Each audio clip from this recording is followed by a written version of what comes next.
बिस्मिल्लाहिर्रहमानिर्रहीम। अस्सलामुअलैकुम स्टूडेंट्स। उम्मीद करता हूँ कि आप सब लोग खैरियत से होंगे और खुश होंगे। तो बच्चों, क्लास 11th बिज़नेस मैथमेटिक्स यानी आई कॉम पार्ट 1 के अहम MCQs लेकर मैं हाज़िर हूँ। तो बच्चों, पहला MCQs है, a college has 80 teachers of which 60 are commerce teachers and 20 are science teacher. कि एक कॉलेज है जिसमें टोटल 80 टीचर्स हैं, 60 कॉमर्स के हैं और 20 साइंस के टीचर्स हैं। दी रेशो 3:4 रिप्रेजेंट। तो अब ये 3:4 है, तो ये किसको रिप्रेजेंट कर रही है? तो अब आप यहाँ पर देखिए बच्चों, ये 3 और 4 ये दोनों साथ साथ हैं, ठीक है ना, 3 और 4। तो आपने अब ये बात हमें समझ आ गई कि रेशो जो है, जो नंबर्स हैं वो इस्तेमाल होंगे बड़े, तो 80 और 60 ये दोनों इस्तेमाल होंगे। तो अब ये 3 पहले है तो मतलब जो 60 है वो पहले आएगा और 4 बाद में, मतलब 80 बाद में आएगा। तो यहाँ पर आपने जस्ट 60 डिवाइडेड 80 करना है, ठीक है, 60 डिवाइडेड 80, तो आपके पास आंसर आ जाएगा 3:4। अब 60 का कॉमर्स है तो कॉमर्स रेशो टोटल स्टूडेंट, तो कॉमर्स रेशो टोटल स्टूडेंट्स ये आता है ऑप्शन सी। तो ऑप्शन सी आपका दुरुस्त होगा, ठीक है बच्चों। सेकंड है, what percentage rupees 84 is to rupees 400। तो आपने परसेंटेज मालूम करनी है, तो सिंपल है, obtain divided total multiply 100। Obtain कितने हैं? 84 डिवाइडेड 400 मल्टीप्लाई 100, तो आंसर आ जाएगा ऑप्शन बी 21%। ठीक है, ये परसेंटेज निकालने का फार्मूला होता है। थर्ड है, the formula to calculate compound interest. तो कंपाउंड इंटरेस्ट निकालने का जो फार्मूला है ये आपको ज़ुबानी भी याद होना चाहिए। ये है ऑप्शन ए, प्रिंसिपल अमाउंट है, फिर 1 प्लस रेशो और ऊपर n यानी नंबर्स हैं, नंबर ऑफ ईयर -1। तो ये कंपाउंड इंटरेस्ट निकालने का फार्मूला होता है हमारे पास। फोर्थ है, the simple interest for 3 years at 6% is ₹180। Then the principal is. अब आपने पी मालूम करना है, तो सिंपल इंटरेस्ट का फार्मूला आपको मालूम है, वो होता है पिन, PIN, ठीक है ना, SI = PIN। अब SI की वैल्यू भी आपके पास है और फिर जो N है 6, ठीक है, 3 ईयर ये भी है, R भी है। तो अब ये सारी वैल्यूज़ आपने पुट करनी है, तो आपके पास आंसर आ जाएगा ऑप्शन ए 1000। और एक चीज़ का बच्चों आपने ध्यान रखना है कि 6% को आपने चेंज करना है, यानी जो आई की वैल्यू आएगी उसको आपने चेंज करना है। 6 डिवाइडेड 1, तो आपके पास आएगा आंसर 0.06 आपने पुट करना होगा। और फिर फिफ्थ है बच्चों, when the term of an annuity is fixed is called. Annuity यानी सालाना अमाउंट जब फिक्स हो जाए तो उसे कहते हैं, ऑप्शन सी, एन्युइटी सर्टेन कहते हैं, ठीक है। 6 है, if f of x equal to 5 + 2x - x², then f-3 is. यानी अब x की जगह आपने -3 को पुट करना है, तो ये आपने डायरेक्ट के कैलकुलेटर में लिखना है, ठीक है। 5 + 2, फिर ब्रैकेट में आपने लिखना है -3 ब्रैकेट 1, फिर माइनस, फिर ब्रैकेट में आप लिखना है -3 उसका स्क्वायर। तो ये आपके पास आंसर आ जाएगा ऑप्शन बी -10 आ जाएगा। 8 है बच्चों, the solution set of the equation ax + b = 0 is. तो सॉल्यूशन सेट का मतलब होता है बच्चों, आपने x की वैल्यू फाइंड आउट करनी है। तो यहाँ से x की वैल्यू फाइंड आउट करनी है, तो +b दूसरी तरफ जाएगा तो ये हो जाएगा -b, और फिर a x के साथ मल्टीप्लाई हो रहा है तो दूसरी तरफ आएगा तो हो जाएगा डिवाइड, तो x = -b/a, तो सी ऑप्शन आपका दुरुस्त आंसर आ जाएगा। 8 है, 4 3 is the solution set of. तो इस तरह के जो सवाल होते हैं काफ़ी सिंपल होते हैं बच्चों। अब ये पहली वैल्यू x होती है, दूसरी वैल्यू y होती है, यानी x 4 है, y 3 है, तो दोनों को ऐड करें, 4 + 3, तो ये बनता है 7, और 4 में से 3 माइनस हो तो ये बनता है 1। यानी अब 7 हो और 1 हो, तो ये आप ऑप्शन सी को देखिए, x + y = 7 भी है और 4 - 3 = 1 भी है, तो सी ऑप्शन इसका दुरुस्त आएगा। और अगर ना भी अगर कोई समझ आ रही हो तो आपने एक्स और वाई की वैल्यू को पुट करना है। तो जहाँ पर जिस इक्वेशन में दोनों साइडें बराबर हो जाएंगी वो आपका दुरुस्त ऑप्शन होगा। 9th है बच्चों, the sum of binary number 1 1 और 1 0। तो आपने सम करना है तो सम बच्चों बिल्कुल सिंपल होता है। आपने 1 1 ऊपर रखना है, 1 0 नीचे रखना है, दोनों को ऐड करना है। 1 और प्लस 0 तो ये आएगा 1 ही आएगा। और फिर 1 और 1 2। अब बाइनरी में 2 नहीं होता बल्कि 2 का एलसीएम लेंगे तो आता है 1 0।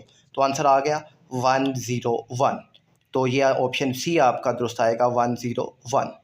और फिर है बच्चों 10th है, if a equal to 2 1 6 3 then its multiplicative inverse. तो मल्टीप्लिकेटिव इन्वर्स का मतलब है कि आपने ए का इन्वर्स फाइंड आउट करना है। तो इन्वर्स का मतलब है एडजॉइंट ऑफ ए अवर ए का डिटर्मिनेंट। ओके, तो अब ए का डिटर्मिनेंट सबसे पहले मालूम करते हैं। तो डिटर्मिनेंट आपको मालूम करना आता है कि क्रॉस मल्टीप्लाई होता है, दरमियान में माइनस होता है। ठीक है, अब 2 × 3 ये आएगा 6, फार्मूले का माइनस 6 1 6। तो 6 और 6 कैंसिल तो आंसर आ गया 0। तो जब भी डिटर्मिनेंट 0 आ जाए तो जो मल्टीप्लिकेटिव इन्वर्स है ये डज नॉट एग्जिस्ट होता है। तो डी ऑप्शन इसका दुरुस्त है। एक और पेपर है बच्चों, उसके एमसीक्यूज़ भी देख लीजिए। In a certain college there are 240 girls and 360 boys. The ratio of the number of girls to the number of peoples is. अब यहाँ पर ये सवाल समझिएगा कि the ratio of the number of girls to the total number of students. ठीक है ना, the number of total students. तो टोटल स्टूडेंट कितने हो गए? तो 240 प्लस 360 तो ये हो गए 600। तो अब नंबर ऑफ गर्ल्स कितनी है? 240। तो 240 डिवाइडेड 600, ठीक है, 240 डिवाइडेड 600 जब आपने करना है तो आपके पास जो रेशो आएगी वो आएगी 2:5। ठीक है, ये याद रखिएगा। इस तरह के सवालों को ज़रा ध्यान से पढ़ के सोल्व करना है।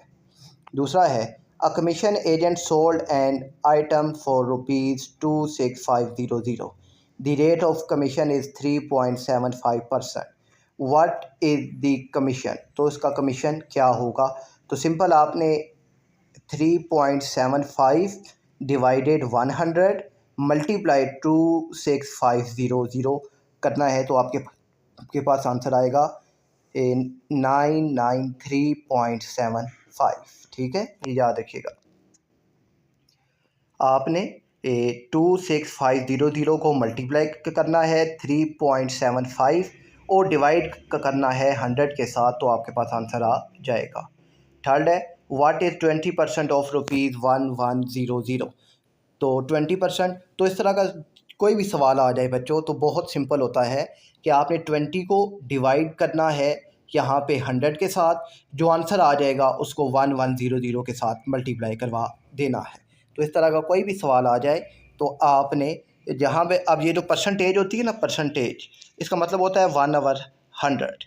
तो अब आपने 1/100 तो यानी 20 डिवाइडेड 100 मल्टीप्लाई 1100 तो आपके पास का आंसर आ जाएगा 220, 220 आ जाएगा। फोर्थ है, द सिंपल इंटरेस्ट ऑन ₹5000 यानी 15,000 for 3 years at 2% rate is. तो सिंपल इंटरेस्ट मालूम करना है तो फार्मूला आपको मालूम है PIN, प्रिंसिपल अमाउंट। वो जो P है वो है 15,000, आई से मुराद रेट कितना है 2। तो ये 2 को डिवाइड करेंगे 100 के साथ तो ये आ जाएगा 0.02। फिर एन कितना है 3, तो सबको मल्टीप्लाई करेंगे तो आंसर आ जाएगा 1000। तो अब मल्टीप्लाई करके देख लीजिएगा कि 1000 आता है या कोई और ऑप्शन आ रहा है। सिंपल फार्मूला यही है।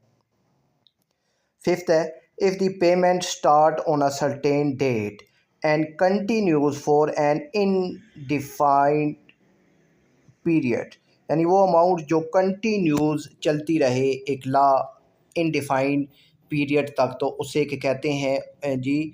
परम्यूटिविटी। ठीक है। और 6 है, if f x equal to 3x⁴ plus 2x-1 then f-2। तो अब वही बात कि आपने x की जगह -2 को पुट करना है तो आपने इसको लिखना है डायरेक्ट कैलकुलेटर में तो आपके पास इसका आंसर आ जाएगा। ठीक है, अब आप इसको डायरेक्ट कैलकुलेटर में पुट करके देख लीजिए कि क्या आंसर बनता है। तो मैंने तो उसको सॉल्व नहीं किया, मगर आप इसको देख लीजिएगा। और 7 है, the roots of ax² + bx + c = 0 are real and unequal. अच्छा, अब रूट्स हमारे पास रियल और अनइक्वल हैं, तो हमारे पास जो ऑप्शन आएगा वो आएगा b² > 4ac। ठीक है, और रूट्स अगर यहाँ पर आ जाते रियल और इक्वल, तो फिर ये b² = 4ac होता। ठीक है ना, रियल और इक्वल आता तो b² = 4ac होता। और अगर यहाँ पर ये आता इमेजिनरी, ठीक है, दी रूट्स आर इमेजिनरी है, तो फिर ऑप्शन होता b² < 4ac। ठीक है, ये भी याद रखिएगा आप। 8th है, the solution set of √x + 5 = 4 is. तो यहाँ पर ना अब +5 दूसरी तरफ जाएगा जी, हो जाएगा -5। तो 4 -5 में से 4 माइनस होंगे तो आ जाएगा -1। तो -1 आ जाए तो ये जो सॉल्यूशन होता है वो डज़ नॉट एग्जिस्ट होता है, एम्प्टी सेट होता है। यहाँ पर सिंपल खाली ब्रैकेट्स आपके पास आ जाएंगी। और फिर है बच्चों 9 है, द ऑर्डर ऑफ मैट्रिक्स। अच्छा, यहाँ पर ना ऑर्डर ऑफ मैट्रिक्स आपने मालूम करना है, तो याद रखिएगा जब भी ऑर्डर ऑफ मैट्रिक्स लिखते हैं तो पहले रोज़ को लिखते हैं, फिर जो होते हैं कॉलम्स उनको लिखते हैं। अब रोज़ कितनी है, इसमें एक रो है तो 1 मल्टीप्लाई कॉलम कितने हैं 1 2 3 4, तो 4 कॉलम है तो 1 × 4 आपके पास का आंसर आ जाएगा। 10th है 101 बाइनरी +112, ये भी बाइनरी में है, इक्वल टू, तो दोनों ऐड हो रहे हैं, तो दोनों को आपने ऐड करना है। ठीक है, ऐड करना आपको आता है। 101 ऊपर आएगा और 11 नीचे आएगा, तो आप इनको ऐड करना है तो इसका आंसर आ जाएगा 1000। ठीक है, यानी 1000, और ये जो लिखा हुआ है बाइनरी में ये आपके पास का आंसर आ जाएगा। मुझे उम्मीद है बच्चों ये MCQs आपको समझ आ गए होंगे। अपना ख्याल रखिएगा। अल्लाह हाफिज़।